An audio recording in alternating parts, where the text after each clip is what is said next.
internet friends. In today's video, when I tell you the thrift store was on fire with vintage items, I mean, it was literally on fire. Like, you guys, at one point I thought I was gonna get kicked out. Editing Laura here. I just literally have to pop in because I'm dying laughing at the fact that I just glaze over this statement and don't really explain myself in detail. I'm so afraid this is gonna make me look like a terrible person. If you have been thrifting long enough, you've probably experienced a moment where you realize you're probably gonna get evacuated from the store. I have been at the bins before and insert whatever scenario and we've been evacuated. And you just look down at your cart and like, I mean, of course it's running through your head where you're like, I hope everybody is genuinely gonna be okay and I hope this is not a serious situation. But like, there's a cart in front of me that is full of stuff that I can't check out. I'm just gonna lose a full day's of work. I hate that my life has led me to this point where my brain functions that way, but there is that little piece in the back of my brain that's like,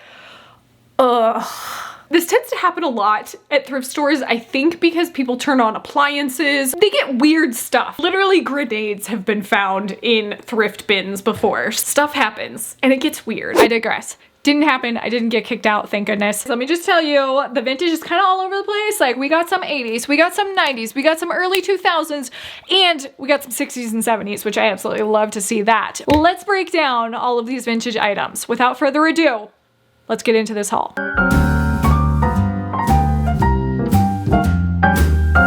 I am living for this little button-down blazer and pant set, and this is elastic. Okay, thank you very much. We love elastic because that means like pre-lunch, post-lunch, it works with you, okay? It thinks about you before and after. But this is a super cute matching set. I feel like matching sets are still having a thing. We're still here for them, and I am stoked about this one because I feel like this is kind of like, I haven't watched Succession and I'm a little afraid to start watching it because I feel like I'm gonna go down a rabbit hole, but this reminds me of like something that the girl on Succession would wear, only she would be wearing like the $5,000 piece suit set instead. This with like a baseball cap and some matching tennis shoes, that's like a look, you know? That's like a, I come from generational wealth look. Next up, we got a little 70s action in here. This is a super cute, like little rainbow metallic, literally straight out of the 70s. And I keep hearing people talk about like peplum is coming back, which I find that really interesting. But I mean, if they say it's coming back, like I'm gonna thrift a bunch of peplum. So watch out, okay? Watch out, thrift stores. I'm coming for the peplum. You guys know I don't pass up on anything with ruffles. This is like a perfect example. Ruffles is where I'm at. But this had like ruffles and lace and beading? Like, too much. This is too much. There's too much good stuff going on. I could not pass up on this. It has like almost like a little teardrop detail is how I would explain it. And I feel like this is a perfect springtime look. Like this is, you know, we're inching closer. We're getting to spring and we love to see that because man, oh man, winter in Vegas was not what I expected. Okay, you guys, the other day I got stuck in a blizzard in Las Vegas. I know anybody currently living in the East Coast is probably like, shut up. Shut up. Apologies to anybody on the East Coast. Yeah, I don't know what it's like to live in the snow. This is a lot right now.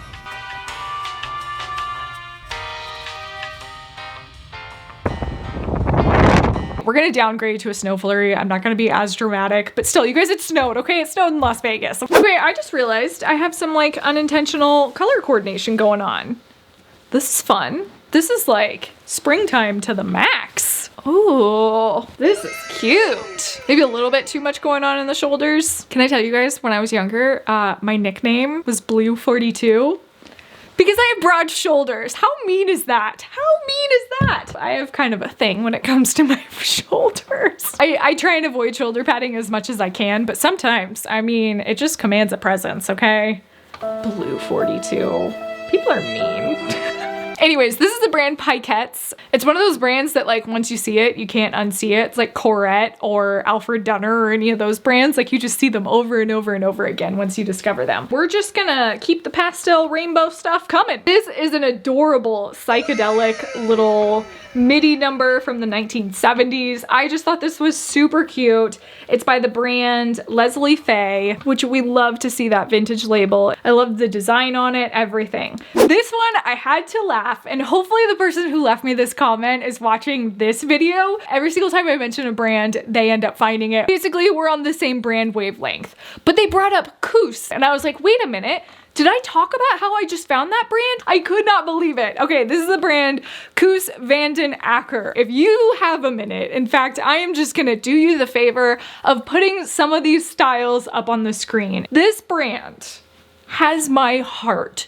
The style of quilt fashion just being a thing that feels like it's all of a sudden. They were doing it long before anybody else was. Editing Laura here again. I just want to point out, or at least double down on the fact that it's so fun sometimes to come across these brands and do just even a little bit of research and realize how to link back to these moments in history that now inspire us in this moment. I think throughout the pandemic, you saw so many people learning the craftsmanship of sewing and just learning how to make and create these certain things and using resources that we already have. It was happening pre-pandemic, but I really think that was when you saw like such a big resurgence of this mentality. I found a quote by Coos that I really liked that I just wanted to share. In his own words, he said, "I think of myself as very basic. I am a craftsperson and I sew like that. I sew beautiful clothes. I am nothing more than a worker sitting behind a sewing machine. That's where I feel most comfortable. That's where I am the best. That's what I do best, and it's very basic." I don't know why, but I just really liked that quote. It made him seem like such a humble person, and it also makes you realize that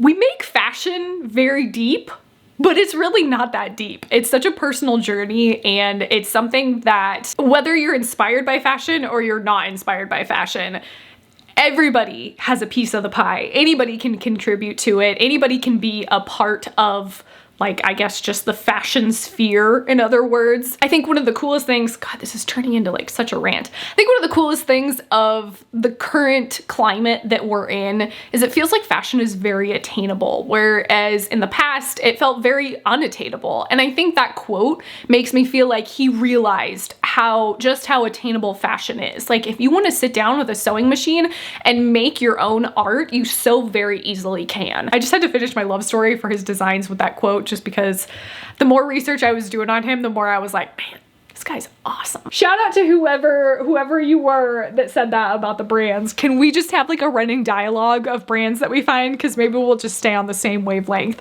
and constantly find really good brands, okay? Let's keep manifesting this, please. I feel like prom season is right around the corner. We're like getting close to at least dances, okay? Because I feel like you're seeing a lot more dance style dresses at the thrift store. Like, I swear they like hoard them in the back and then they put them out just in time for dances, okay? I found two, not one, but two vintage like prom or bridesmaid style dresses. Ugh, if you can find these in good condition, don't ever pass on these. They're just so, so beautiful. Being someone who has sold vintage for so many years, I just feel so privileged to come in contact with so many of these style dresses. Even if I sell them, I still feel like I have a chance to just like play dress up in them, enjoy them for a split second until they find a new home. There's just something so beautiful about that. And trust me, not a day goes by that I take it for granted, because these things, they are beautiful. This is such a beautiful, like,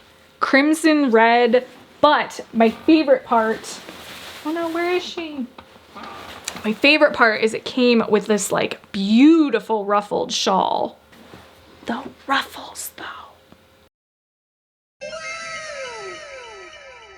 Next up, we're moving into the 80s, okay? I didn't even plan this. I didn't mean to like gradually move through the decades, but we did. 80s and maybe a little bit of 90s. Okay, let's start out with this number, which is like 1990s grunge. Betsy Johnson did a version of this dress that if you find it, oh my gosh, it is so good. It's her punk label, which is like a punk looking person with like their mouth open yelling something.